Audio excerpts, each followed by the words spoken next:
guerreiras de fé. Com suas mãos calejadas, escreve histórias de vida.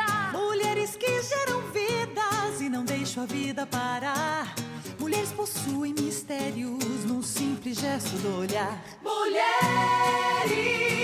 de todas as cores são belas, mas sentem suas dores. Mulher que sabe rezar, mulher que sabe lutar. Da luta faz seu canto, para o outro transformar. Mulheres, mulheres. Mulheres rezam e choram, pedindo a Deus proteção, que cuide de sua família e abençoe esta nação. Mulheres que desafiam a certeza do que virá. Sejam todos muito bem-vindos. Estamos nos primeiros 2 minutos de um novo dia que está só começando, uma terça-feira. Hoje eu quero fazer um programa muito especial, já caminhando aí para o finalzinho do nosso mês de outubro. Quero fazer um programa hoje muito especial. Eu estava lendo nesses dias um livro que é um verdadeiro primor, é uma obra de arte. E esse livro aqui me fez ter, assim, muitos questionamentos, coisas novas que eu não havia imaginado, que eu não havia pensado. Fala sobre as mulheres na Bíblia, de forma especial, Maria Madalena. Você sabe quem foi essa figura, Maria Madalena, na história da igreja? Eu pude me encontrar com Vilma de Tomasso e ela é a autora deste livro. Quando eu digo é uma verdadeira obra de arte, se eu for abrindo aqui, você vai vendo que ele é todo ilustrado. É um livro maravilhoso, mas é maravilhoso, maravilhoso. E ela vai vir ao nosso programa e eu convidei para que viesse contar um pouco para a gente a figura desta mulher que nós chamamos de Santa Maria Madalena. Uma mulher que já nasce santa, uma mulher que vai construindo a santidade, é aquela pecadora do Evangelho? Não é. Uma série de coisas que a partir de hoje eu tenho certeza que você vai encontrar respostas. Eu vou também fazer uma brincadeira e essa brincadeira está valendo o quê? O que hoje eu vou dar de presente, ô Natanzinho? Ah, o livro? Então eu vou fazer o seguinte, eu vou dar, este livro aqui vai ser presente e no próximo programa eu vou fazer o sorteio com todos aqueles que participarem junto com a gente. pelavida.redvida.com.br. Se você encontrar a resposta certa, você vai concorrer a esse livro, tá? Vou fazer o sorteio. Qual que é a pergunta? Tá aí, ó. No Evangelho de João, capítulo 8, versículo 11, o que Jesus disse àquela mulher pega em adultério. Filha, não posso fazer nada. Eu fico, o que é isso, gente? Jesus chegando para ela e filha, não posso fazer nada. Bom, é a primeira opção, é a letra A. Tem a letra B, eu também não condeno você. Vá e não peque mais. Pode ser. Ou a letra C, tudo na vida tem consequência. Opa, será que Jesus disse isso? Jesus chegou para ela, peguei em adultério, estava para ser apedrejada e Jesus disse assim, só uma palavrinha, tudo na vida tem consequência, tá bom? É letra A, letra B ou letra C. Se você souber a letra certa, né, a resposta certa, você escreve pra gente. pelavida.redvida.com.br. Gente, por que eu comecei o programa? Eu estou em dúvida. Porque minha produção tinha dito assim, vamos falar sobre Maria Madalena. Então a gente vai fazer a brincadeira de hoje com uma pergunta sobre ela. Aí eu fiquei pensando, mas será que essa mulher é Maria Madalena mesmo? O que diz a história, o que diz a tradição, o que dizem as lendas? Daqui a pouquinho, Vilma de Tomasso com a gente e eu tenho certeza que eu vou saber a resposta certa. Será que essa mulher é mesmo? Ou aquela que se atirou aos pés de Jesus? Eu sempre entendi que aquela mulher que se atirou aos pés de Jesus e derramou lágrimas naquele pé era Maria Madalena. Mas alguém desses dias falou assim, Dalcides talvez não seja. Eu fiz até uma canção, talvez tenha até errado. fiz a canção dizendo que aquela mulher é Maria Madalena. Bom, eu não sei, gente, eu já estou mais confuso do que podia estar. Mas daqui a pouquinho, eu vou fazer todas as perguntas, todas as dúvidas que tenho. Um livro realmente primoroso, a autora está chegando daqui a pouquinho junto com a gente. Deixa eu te falar uma coisa, tem recadinho chegando em todas as partes do Brasil, hein? Vamos dar uma olhadinha. A Soraide, eu sofria muito com insônias e dificuldades para dormir. Após começar a assistir o programa Conta Comigo, o meu sono melhorou. Eu me sinto em paz e durmo muito bem. Obrigada, Zoraide Moisés Falcari, de Campinas. Zoraide, que bom que esse programa está te ajudando. Eu quero mesmo ser companhia mesmo nas madrugadas, sabe? Eu quero agradecer por esse programa maravilhoso, por iluminar as nossas madrugadas, que estavam tão tristes. Só Deus sabe como esse programa mudou a minha vida. Vida que tinha um imenso vazio. E agora, aos pés do Senhor, eu me encontro todas as madrugadas. Graças a Deus. Deus abençoe você. Denise Silva Botarro, aqui de São Paulo. Que Deus te abençoe, Denise. Deus te abençoe. Pode contar comigo, meu anjo. Hoje e sempre. Meu amor sempre estará contigo. Nos momentos de alegria ou de tristeza, ou em tudo, enfim. Dos tormentos, das paixões desencantadas, pode chamar por mim. No silêncio, nos conflitos mais profundos do teu coração. E até mesmo nos abismos mais sombrios, na escuridão. Na escuridão, pode contar comigo. Eu sou seu amigo. Você sabe que na tarde dessa segunda-feira a gente fez o sorteio aqui pela Rede Vida e foi um sorteio do kit infantil para todos aqueles que enviaram um vídeo das crianças assistindo o programa. Não sei se tem aí alguns desses vídeos, tem aí, Natanzinho? Coloca pra gente aqui no nosso telão, vamos dar uma olhadinha. Ó, a criançada que fica nas madrugadas, da meia-noite até as 2 horas da manhã, e essa criançada fica assistindo o programa, é impressionante. Vamos lá, vamos ver quem é, vai. Tem som? Não tem áudio. Tá, mas cadê a criançada? Ah, tá certo, agora deu pra ver. Aí, faz um oi aí. Eita, e aí? Que bonitinha. A mãe deve ter gravado, mandou. Bom, chegou com o nome, tudo direitinho, né? Tem mais aí, ô Natanzinho? Coloca mais uma aí, vamos lá. Vai. Ah lá, elas estão lá brincando. Tá, depois encontra um aí que tem áudio, tá? Olha aí. Oi. Que bonitinha. Ótimo. Opa, tem. Oi, Dalcides. Meu nome é Maria Vitória. Eu e minha mãe, a gente estuda madrugada o seu programa. A minha mãe é uma benfeitora. E eu queria mandar um beijo pra você e um beijo pro Padre Rodolfo. Ah, que bonitinho. Deus proteja vocês. Amém. Um beijo, minha linda. Ó, Natanzinho, hoje eu quero passar todos aqueles que vocês conseguiram aí recolher, tá bom?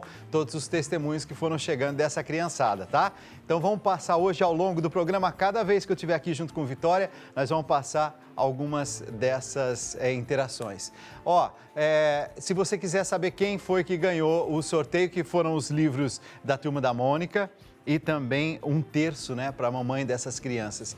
Eu fiz o sorteio na tarde desta segunda-feira, já está nesse momento no nosso site, as fotos, os nomes, você pode ir lá. Então, pelavida.redevida.com.br. É isso, Vitória? Isso mesmo, Dalcides. Fala, meu anjo. Bom dia. Bom dia, pessoal que está acompanhando Conta Comigo. Estamos recebendo bastante recado no nosso site, até mesmo no Facebook do Dalcides e no Instagram. A Marli Cassiano, ela mandou: graças a Deus recebi a minha bênção tão esperada, mas com as orações que fiz junto com Dalcides nas madrugadas, Maria passou à frente. Deus abençoe, Dalcides.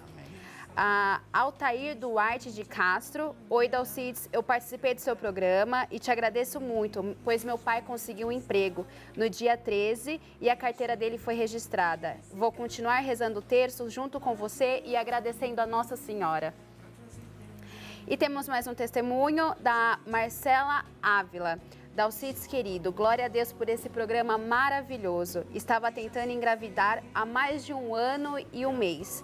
Então, descobri, quando fui fazer o novo teste, deu positivo. Na semana em que rezei com você, a novena de Nossa Senhora Aparecida. Seu programa me deu esperanças e me ajudou a enfrentar todas as minhas dificuldades. Deus abençoe, Dalcides. Nossa, quanta coisa bonita, né? Muitas mensagens gente, bonitas. Eu venho aqui e a cada programa, em cada madrugada, a única coisa que eu peço mesmo é que a vontade de Deus seja feita, sabe? E que Deus se utilize mesmo da nossa pequenez, da nossa fragilidade, daquilo que a gente não sabe nem mesmo fazer direito. Que Deus se utilize de tudo aquilo que a gente sabe fazer direito. Que Deus se utilize de tudo aquilo que a gente oferece como um presente mesmo. São muitos corações que estão sendo tocados, muitas vidas estão sendo restauradas. E eu quero dizer que isso tudo é possível acontecer porque você me ajuda levando adiante essa missão. Não é uma missão que dá para fazer sozinho. Vocês sabem, eu faço esse trabalho aqui e esse trabalho, nesse programa, essas 2 horas, é como voluntário. Eu sei que durante alguns anos da minha vida, Deus me chamava para fazer um trabalho nas madrugadas. Sempre me inquietava muito não ter um programa católico nas madrugadas. E eu passei a fazer esse programa e eu quero que, enquanto tiver saúde e condições de fazer, eu quero vir aqui e fazer esse gesto mesmo de carinho, de doação. Porém, eu não consigo levar esse programa adiante sozinho, porque eu preciso da sua ajuda. Nós temos um satélite trabalhando para nós agora, jogando essa imagem para todo o Brasil. Então, você pode imaginar o que significa fazer um programa em cada madrugada. Se 1 minuto na televisão brasileira é um valor gigantesco, tanto assim que você vê que em época de eleição, por exemplo, os partidos políticos têm 1 minuto, 2 minutos, 3 minutos. A gente vem com 120 minutos todos os dias só com esse programa. E eu tenho que agradecer você, porque é graças a você que eu consigo levar adiante. Se para você, R$1 por dia, você pode nos ajudar, é o que a gente precisa, é de mãos estendidas nos ajudando a levar adiante essa missão. Se você não pode ajudar, não se preocupe. A graça de Deus é derramada sobre você, sobre a sua família, do mesmo jeito. Se R$1 por dia te faz falta, não é para você nos ajudar a manter esse programa no ar. Outras pessoas nesse momento vão nos ajudar. E quando você puder, você vai nos ajudar. Eu, no dia 5 de dezembro, vou à Basílica de Aparecida e vou levar as intenções e os pedidos de todos aqueles que nos acompanham. Sejam benfeitores ou não benfeitores. Se você quiser, entra no nosso site agora e deixa o seu pedido de oração. Deixa o seu pedido, a sua intenção para eu levar até a Basílica de Aparecida. O sorteio que eu vou fazer também no dia 29 de outubro vai ser o sorteio deste terço da Aliança. Tem muita gente que me escreve, diz assim, Dalcides, eu queria participar desse sorteio. Faz o seguinte, basta você mandar a sua intenção no nosso site, pelavida.redevida.com.br/campanha/Aparecida. Não precisa ser benfeitor, todos vão concorrer a esse terço aqui, é o terço da Aliança, muito lindo. E para aqueles que são benfeitores, aí no dia 3 de novembro eu vou fazer o sorteio dessa imagem linda de Nossa Senhora Aparecida. É isso, Vitória? Isso mesmo, Dalcides. Todos que contribuíram com o nosso projeto. Nesse mês de outubro. Nesse mês de outubro irão participar desse sorteio. Então, essa imagem, e eu vou dar também esse terço, tá? Combinado. Então, eu vou dar de presente também esse terço aqui. Quer participar de todos os sorteios que a gente faz? Inclusive, nesta sexta-feira também eu vou dar mais uma imagem de Nossa Senhora de presente, tá? Eu vou dar mais uma imagem de Nossa Senhora. Teve um sorteio na sexta, não teve? Mostra um trechinho aí, Natanzinho, do sorteio na sexta. Vamos lá. Aqui estão os nomes de todos aqueles que nos ajudaram ao longo deste mês de outubro.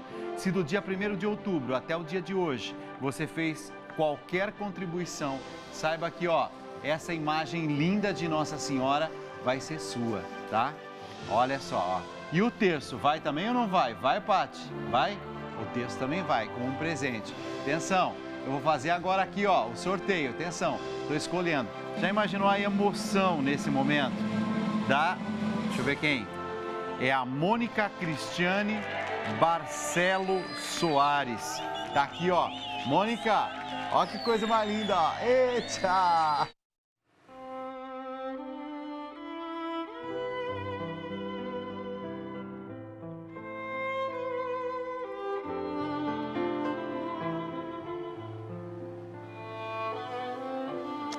Eu não sei se você conheceu alguém na vida que era de um jeito e depois essa pessoa mudou. Você conhece alguém assim? Eu, na verdade, conheci duas pessoas. Um homem que era um peso na família, era um mulherengo. Meu Deus do céu. Eu gostava dele, mas assim, queria bem mesmo, mas era um mulherengo. Aprontava todas. Só que na década de 70, esse meu tio foi fazer o cursílio. Para quem não conhece o cursílio de cristandade, é um movimento que já despertou a fé, a mudança de vida em milhões de brasileiros. E foi nesse movimento muito forte na década de 70 que esse meu tio aí do coração, hoje já está lá juntinho de Deus, mas voltou depois de 3 dias de espiritualidade e voltou firme, forte, ouviu as palestras, as orações, voltou diferente. E eu ouvi pela primeira vez ainda adolescente que Deus tem o poder de mudar uma vida e Deus tem o poder de mudar uma vida em pouco tempo. Pouco tempo. A outra pessoa que eu vi ao longo da vida ser transformada, mudada, uma mulher que era muito bacana, mas morava numa cidadezinha próximo de onde eu nasci, só que ela ficou rica e ela se casou com um homem muito rico. E eu vi a transformação, engraçada, aí eu já era maiorzinho, já era jovenzinho já. E eu vi a mudança daquela mulher. Mas a mudança não apenas física, mas a mudança de valores mesmo, sabe? Hoje eu não sei nem como é que ela está, mas eu vi a transformação e a mudança. A transformação pode ser para o bem, a transformação pode ser para o mal. E digo isso assim muito certo daquilo que estou refletindo e dizendo nesse momento. As mudanças de fato acontecem. O apóstolo Paulo, por exemplo. O apóstolo Paulo não mudou apenas o seu jeito de entender a vida, o seu jeito de viver a fé, mas até o seu nome. Ele era chamado de Saulo. Mas conta o texto bíblico que num determinado momento, lá no caminho de Damasco, ele, perseguidor dos cristãos, inclusive, só para você ter uma ideia, hein? Ele chegou a participar do apedrejamento de Santo Estevão. Até que um dia, na estrada de Damasco, ele cai com o rosto por terra e ele ouve uma voz dizendo assim: Saulo, por que é que você está me perseguindo, filho? E naquele momento, diz a história da Bíblia que Saulo se converteu e se tornou um grande apóstolo e defensor de Cristo. Isso foi no início do cristianismo, né? Deus pode fazer a transformação, seja num cursílio de cristandade, Deus pode fazer a transformação através de um caminho de Damasco. A gente pode escolher se transformar e muitas vezes as escolhas que a gente faz nem sempre são escolhas tão boas e a gente se torna alguém mesquinho, a gente se torna mais egoísta. A gente muda ao longo da vida, muda.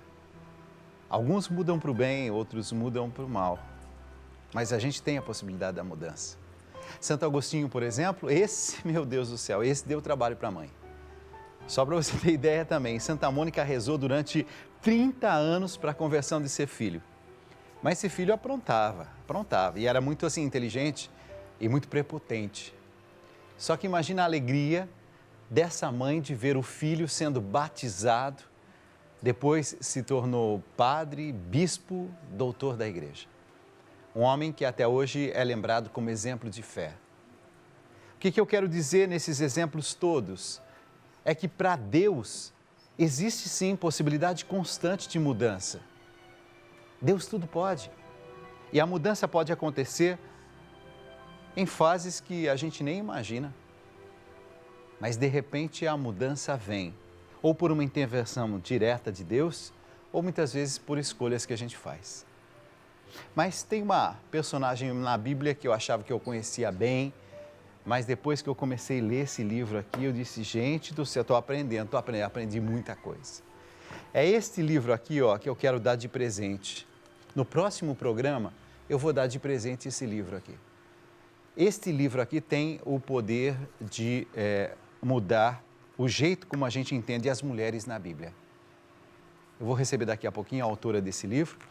Ela está fazendo um super sucesso. É mais um lançamento da Paulus. Olha, a Paulus está com uns lançamentos que, assim, para o mercado brasileiro, coisas que impressionam, né? A qualidade do livro, a qualidade do papel, das gravuras, o estilo. Assim, a Paulus está apostando firme mesmo e eu estou realmente muito feliz de dar visibilidade a esses trabalhos todos. A Vilma de Tomasso, daqui a pouquinho com a gente, fazendo parte desse nosso programa.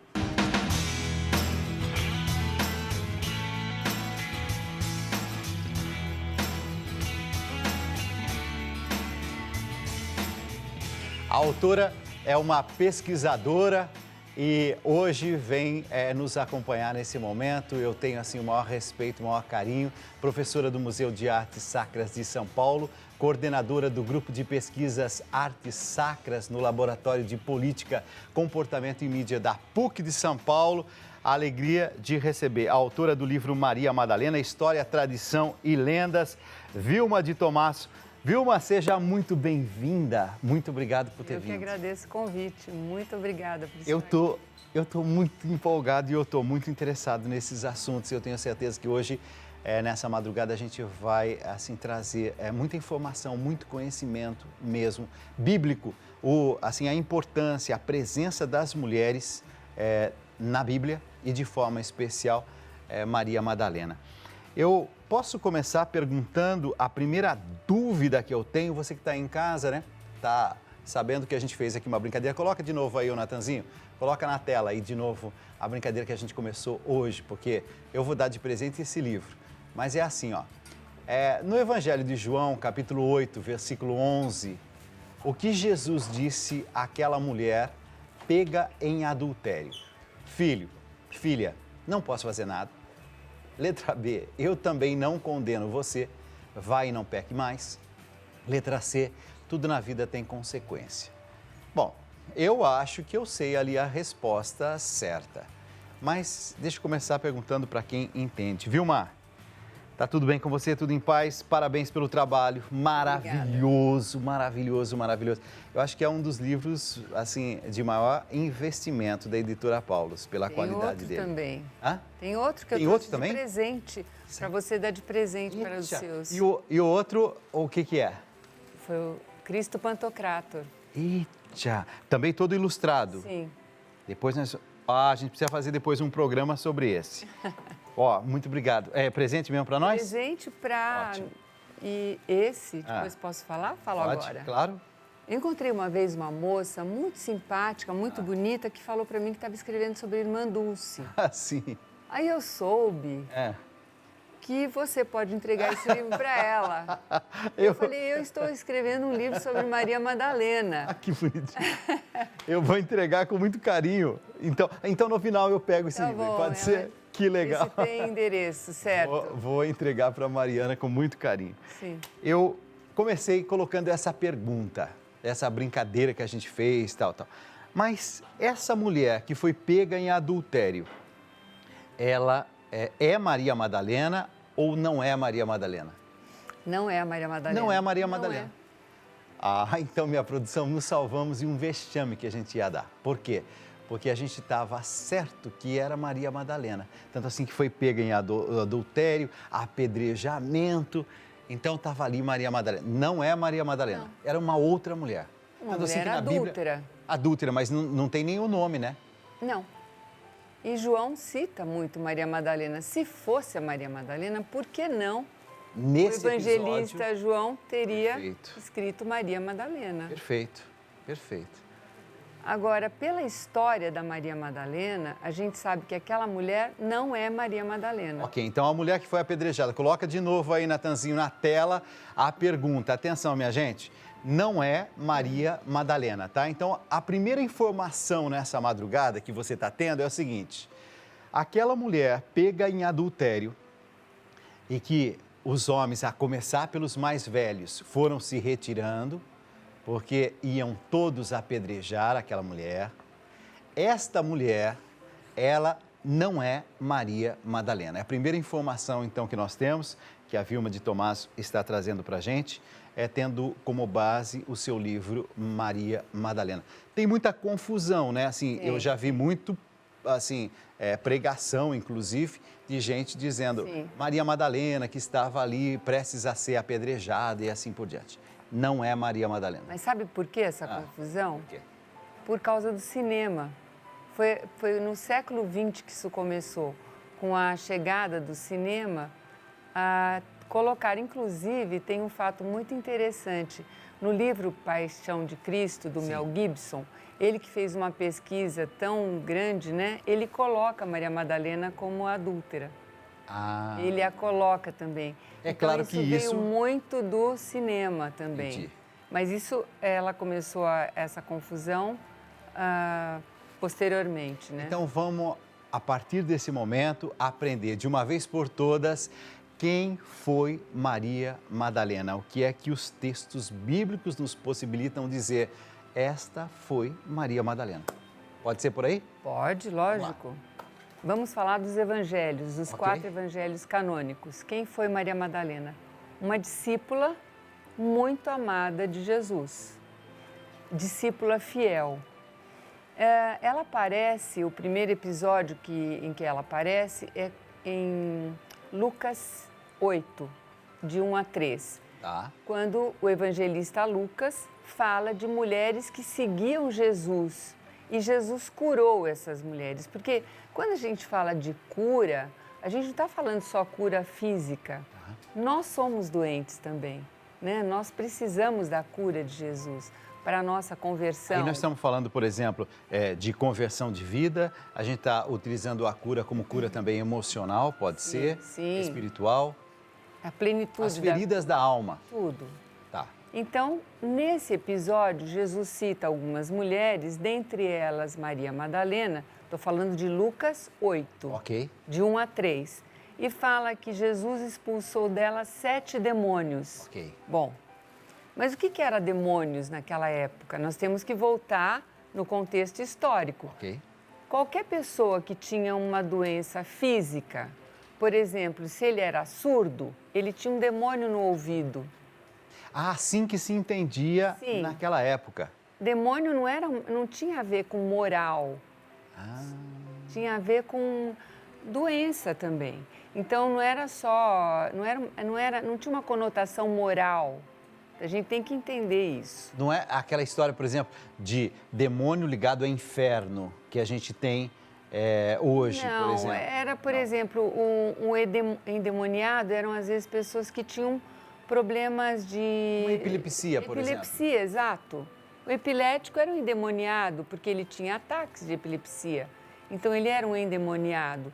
Tem muitos, Jesus cura muitos endemoniados, mas tinha essa conotação.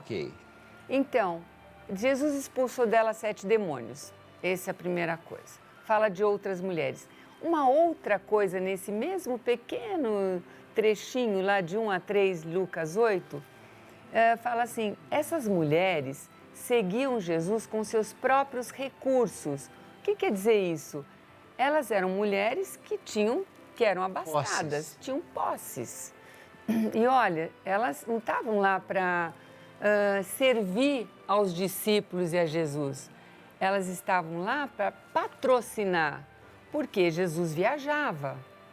Jesus ia de cidade em cidade. Eles precisavam dormir, eles precisavam comer, eles precisavam de vestes, né? A gente sabe que quando a gente viaja, a gente precisa ter recursos para pagar por aquilo que a gente precisa. Então, olha a importância dessas mulheres. Essas mulheres, você acha que, então... Você acha não, seus estudos levam a essa conclusão. Eram mulheres que davam suporte, inclusive financeiro, ao próprio Jesus e aos seus discípulos. Sim, está escrito, né? E não é uma conclusão minha. É algo que outros exegetas também falam. Ok.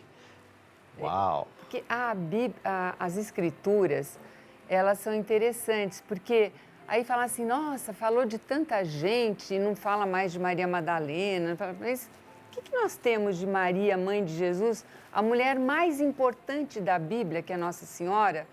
Quantas coisas nós temos dela? Uma outra frase... Pouquíssimas. O silêncio. Silêncio de Maria, é famoso o silêncio de Maria, quer dizer, não é pelo fato da pessoa não ser citada, não ter tantas citações na Bíblia, que ela é menos importante.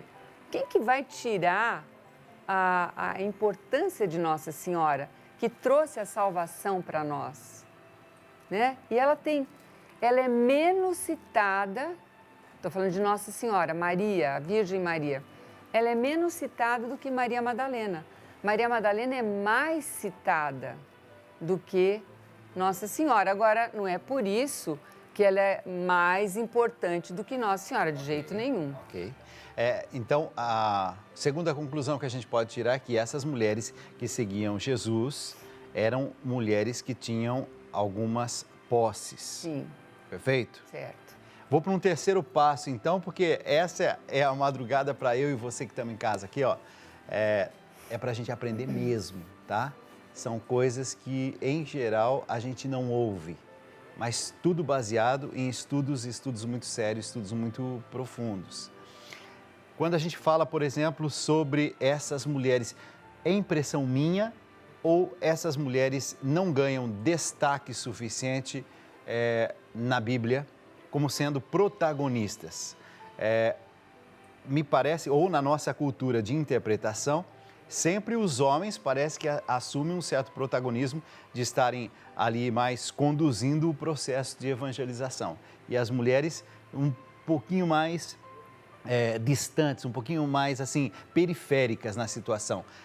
Isso corresponde à realidade ou é uma coisa que a minha mente formou em base a, quem sabe, até preconceitos sociais e assim por diante? Eu acho que é uma visão moderna nossa, Tá. de um contexto antigo, né? De um contexto de 2000 anos. Porque se a gente pensar bem, veja, mulheres que seguiam Jesus com seus próprios recursos, elas eram uma coisa nova, porque como já se viu, mulheres, a gente não sabe se elas eram viúvas, se elas eram solteiras, mas elas tinham posse, se elas eram herdeiras dos seus pais, dos seus maridos, ou mulheres que não tiveram filhos e puderam acompanhar Jesus. Elas já eram mulheres muito à frente do seu tempo. E eu escrevi no terceiro capítulo do livro, eu ponho a relação que Jesus tinha com as mulheres, que era diferenciada, porque elas tinham... Existe toda uma cultura naquela época, a gente tem que entender. Por exemplo, as mulheres, muitas vezes, não se sentavam à mesa, elas serviam o homem para que ele fizesse as refeições. Mas não era hábito a mulher sentar-se à mesa. Jesus fazia as mulheres sentarem à mesa. A gente percebe isso porque vê que ele estava sempre com os amigos. Ele vai à casa de Marta e Maria. Essa Maria que ele foi à casa de Marta e Maria, não é Maria Madalena? Então, não é. Tá. Por que não é Maria Madalena? Maria Madalena é chamada Maria Madalena porque ela nasceu numa cidade na Galileia chamada Magdala ou Magdala. Eu estive lá, inclusive o livro começa com essa cidade, que é a origem dela. E Magdala, né, é uma cidade que fica na Galileia, e Betânia, a cidade da Maria, irmã de Lázaro, irmã de Marta, Betânia fica perto de Jerusalém. Então, uma está aqui, a outra aqui. Ok, geograficamente... Então, geograficamente impossível. Impossível de ser a mesma pessoa. Uma é de uma cidade, outra é de outra cidade. Ok, tá claro. E tem uma terceira mulher também. Espera aí, então, espera um pouquinho. Falando em refeição à mesa, né? Alguém escreveu pra gente, não escreveu, Natanzinho? Tava falando assim, ai, nossa, eu tenho saudade de outros tempos. O que ela tinha saudade? Vamos dar uma olhadinha ali. Parece que é de sentar à mesa, vai lá. Olá, meu nome é Olívia e sou de Teresópolis, no Rio de Janeiro. O que eu mais sinto falta hoje em dia é da família sempre reunida na mesa para fazer as refeições. Antigamente, nem pensávamos em cada um comer em um horário ou local diferente. Havia o horário certo para cada refeição. E minha mãe fazia todo mundo sentar junto, fazer uma oração e só depois podíamos atacar as panelas. Era o momento onde cada um contava um pouco do seu dia, do que estava acontecendo na escola, no trabalho e, por fim, sempre dávamos muitas risadas juntos. Hoje, vejo o quanto esses valores estão se perdendo. Não há uma refeição em que as pessoas não estejam mexendo no celular. Como era importante essa união em família e como eu sinto falta. Abraços, Olívia. Nossa, eu assistindo e ao mesmo tempo voltando, assim, eu fiz agora uma viagem rápida para minha infância. Era exatamente isso. Todos nós ali, tomando as refeições, às vezes até brigando por algumas bobagezinhas, mas todo mundo junto, ouvindo o que o pai tinha para falar, o que a mãe tinha para falar. Minha gente, isso não é assim uma visão romântica de um passado que não existiu. É uma realidade que a gente viveu. Mas não sei, hoje eu não sei mais o que fazer, sinceramente. Estou vendo que a criançadinha, já pequenininha, já com dificuldade de sentar à mesa, já com dificuldade de se desligar do celular. Impressionante, né? É verdade, uma pena, né? A sua recordação de infância é... A mesma. A mesma? Inclusive, eu tenho 7 irmãos, então nós sentávamos todos à mesa. Meu pai vinha todos os dias almoçar e jantar em casa. Então, era essa a lembrança que eu tenho. Nossa. E eu me esforço até hoje para fazer isso, viu? Você é difícil. Consegue com relativo sucesso? Não, consigo, não é fácil. Com relativo sucesso, não. A sinceridade da Vilma é ótima, né? Assim, toda tentativa. Eu também estou mais ou menos assim, hein? Tentando.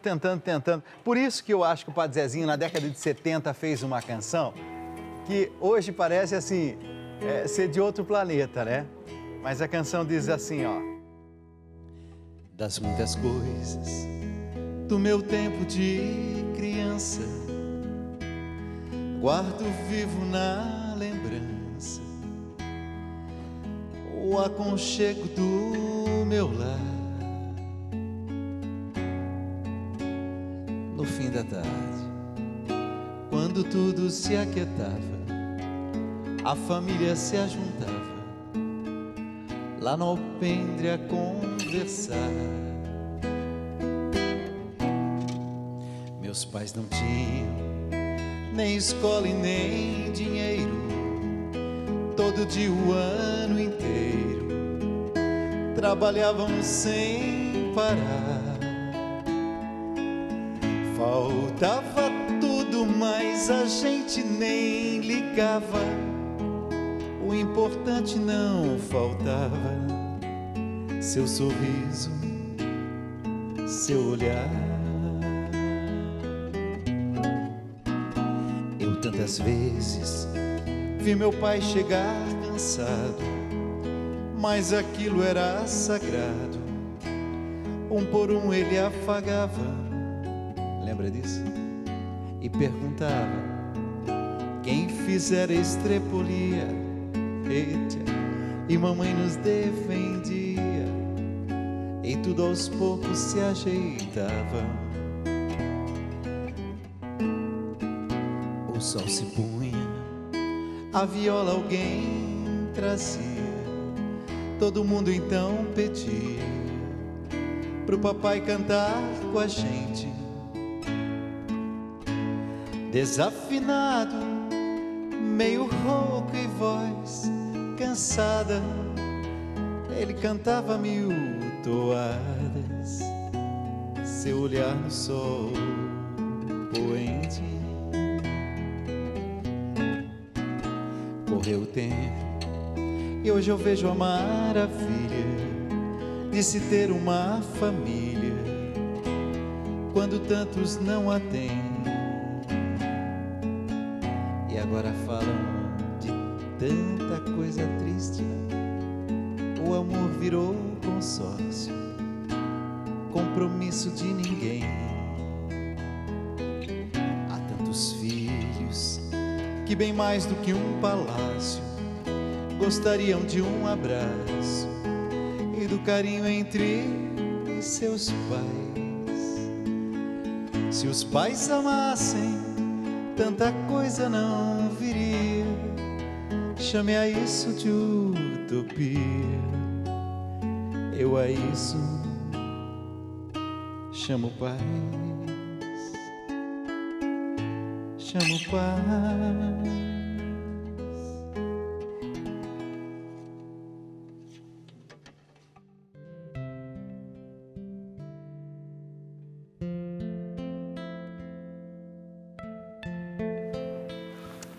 Olha, eu sei que a Vilma tem uma terceira mulher, mas eu queria me adiantar um pouquinho, porque minha curiosidade não me deixa mais ficar aqui sem perguntar.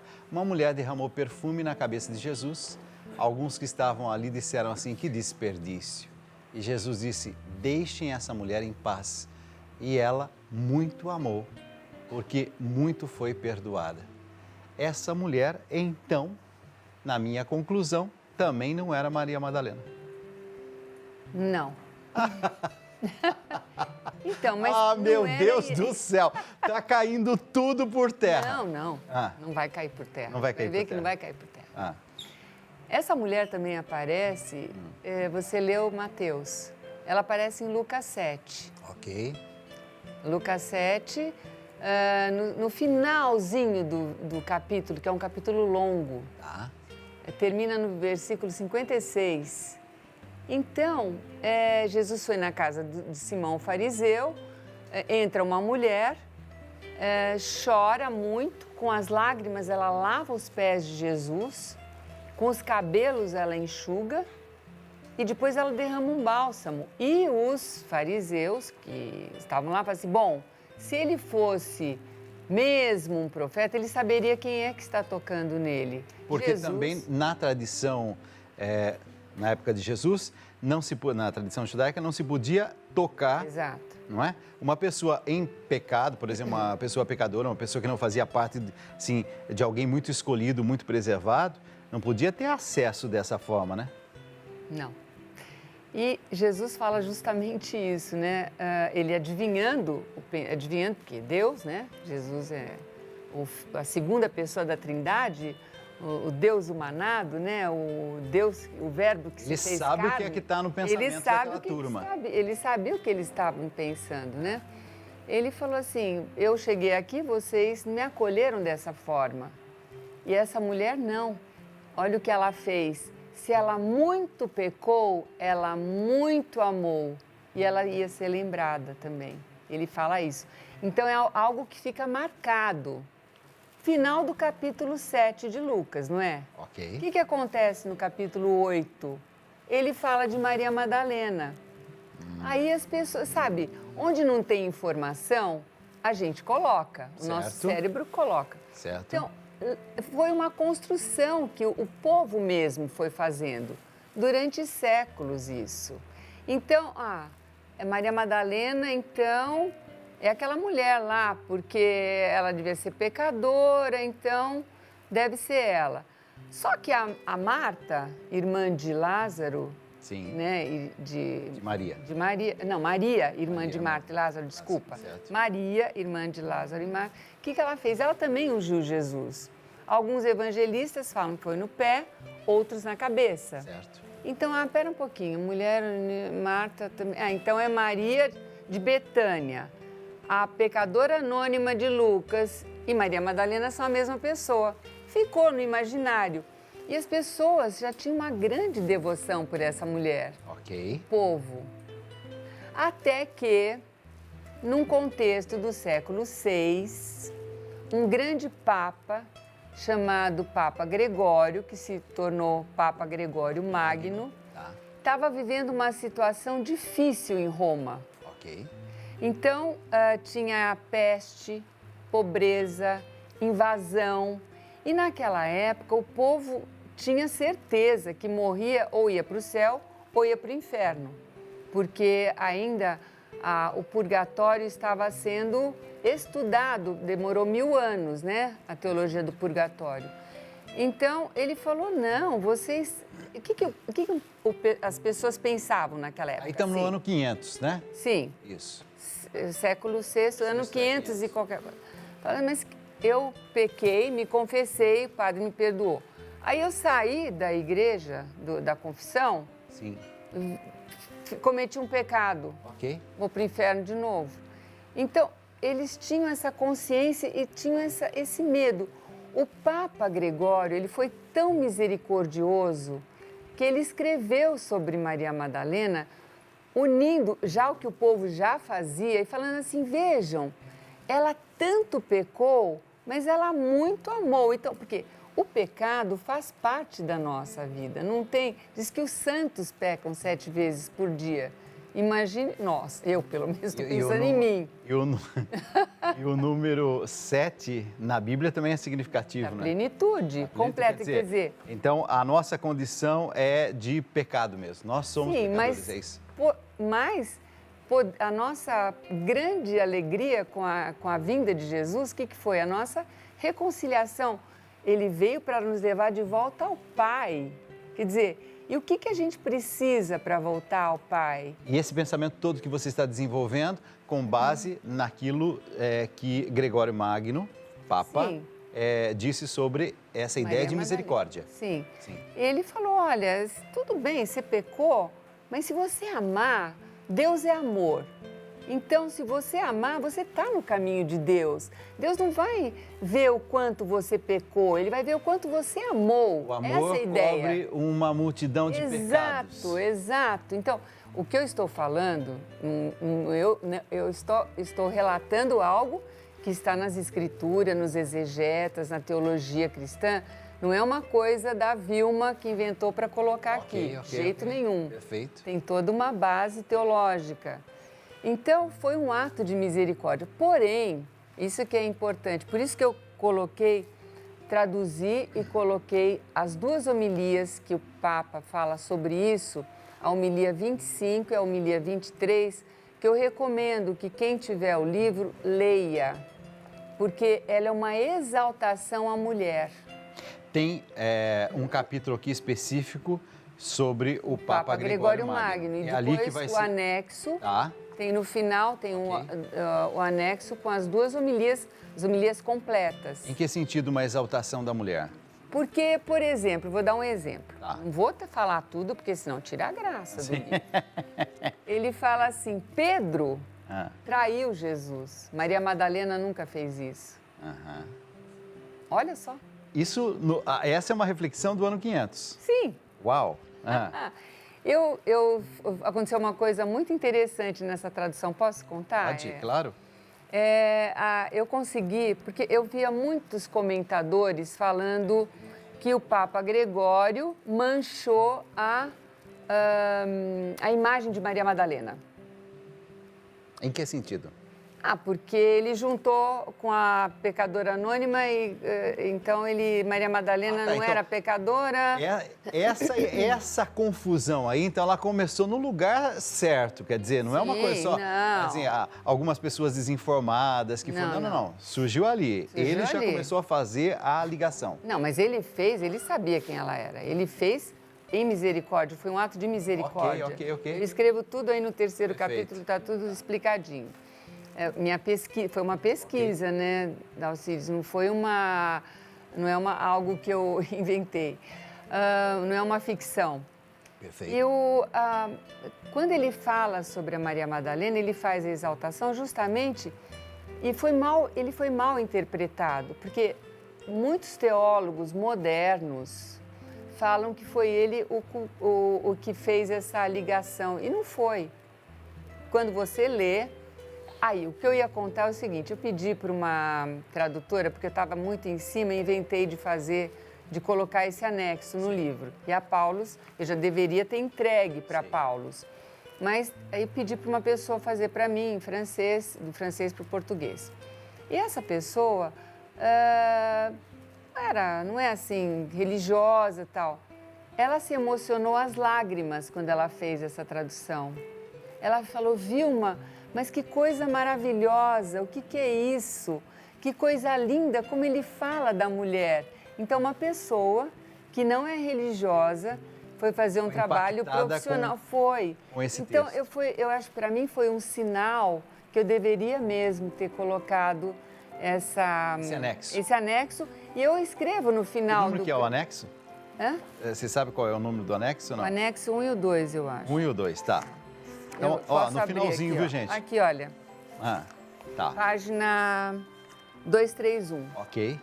Então, tá aqui, no finalzinho do livro, nós temos o anexo 1 e o anexo 2. Tá aqui, só para você, então, que está em casa, que vai ter o livro em mãos, depois já ir buscar. Perfeito. O que fez com que ela se emocionasse? É o jeito de falar sobre as mulheres. Sobre, em especial, a Maria Madalena, porque as mulheres sempre foram muito fiéis a Jesus. A gente pega São Paulo citado hoje, segurou as vestes de Estevão para ele ser apedrejado, estava na estrada de Damasco justamente para perseguir os cristãos e até matar se fosse preciso, né? Ele toma uma invertida, né? Exatamente. Aí, ele cai por terra. Cai por terra. Exatamente. Muito simbólico isso, por sinal. Muito, muito. Caiu e não levantou mais, né? Porque... E o texto me parece que diz que ele passou alguns dias sem poder enxergar direito. Então, você está entendendo tudo o que está acontecendo aqui nessa madrugada, né? São 55 minutos de um novo dia que está só começando e é informação assim que não acaba mais sobre as mulheres na época de Jesus, sobre a fidelidade das mulheres a Jesus e a missão de Jesus. Tanto assim que você falou agora sobre as mulheres em momentos assim muito exigentes, a própria cruz de Cristo diz ali que Nossa Senhora estava ali, né? Maria estava ali aos pés da cruz, cercado de algumas mulheres. Os 4 evangelistas citam Maria Madalena, os 4. Interessante. Então, Maria Madalena é importante, porque ela foi discípula fiel. Certo. Ela ajudava a manter Jesus e os discípulos. Tá. E ela também esteve presente na paixão, morte, ressurreição e é assim, privilegiada por São João, porque ela é a primeira a receber a notícia da ressurreição. Esse ponto que eu queria tocar. O Cristo ressuscitado, e tem mais uma coisa. Ele pede para ela, João 20, vá e anuncia aos meus amigos. Ela é a primeira apóstola. E olha, Hipólito de Roma, anos 200, gente, anos 200, chama Maria Madalena de apóstolo apostolarum. O que quer dizer isso? Apóstola dos apóstolos. Apóstola dos apóstolos. Discípulo é quem segue, apóstolo é quem anuncia. Então, ela anunciou àqueles que iam anunciar. E não é agora que a gente reconhece Maria Madalena. Maria Madalena foi reconhecida sempre. Às vezes as pessoas me perguntam, Vilma, desde quando Maria Madalena é santa? Eu falei sempre, sempre. Ela foi a primeira a ver Jesus, segundo... Então, ela sempre foi santa. Quando eu vou te ouvindo falar, aí você já quase respondeu a minha outra dúvida. Aquela mulher que se encontrou com Jesus e achou até que ele era talvez o jardineiro ali e tal, esta é Maria Madalena. Sim, está dominada, né? Tem o nome dela lá, Maria Madalena. Esta Maria Madalena que vai anunciar aos discípulos, e por isso a grandeza de Maria Madalena junto aos discípulos, junto ao próprio Jesus. Sim. Quando eu olho para tudo isso, eu digo o seguinte, o papel da mulher, né? Nessa primeira comunidade cristã, nós estamos aqui falando dos anos 30, 40, 50, quando Jesus morre na cruz, ressuscita. A gente sabe pela tradição da nossa fé que vem o Espírito Santo e eles estão reunidos. Ali naquele lugar chamado cenáculo, estavam também algumas mulheres. Deve. Eu acredito que sim. A missão... Por que não tem, por exemplo, uma carta escrita pelas mulheres? Tem a carta de São Paulo, a carta de Tito, a carta de Pedro, mas por que as mulheres não colocaram ali a caneta para... A caneta, modo de dizer, né? Mas... Olha, a gente pode ter várias respostas. A primeira que eu gosto de falar sempre é que a mulher tinha um papel muito específico naquela época, que era cuidar da casa, cuidar do lar. E o homem também. Por que era específico? Porque eu sempre falei que a mulher estava associada a um homem, porque era obrigação do homem, e era uma falta de dignidade muito grande se ele assim não fizesse, de cuidar da mulher. Tem várias coisas que a gente vê na lei judaica sobre isso, né? Inclusive, se o irmão mais velho morria, o outro irmão se casava com a viúva para dar filhos em honra daquele irmão. Quer dizer, existia toda uma obrigação também em relação às mulheres. Elas tinham que ser cuidadas pelos homens, pelo pai, pelo marido, se não tivesse nem pai nem marido, pelo irmão. Era uma obrigação do homem. Então, eles tinham papéis muito específicos, né? Uma das razões pode ser essa.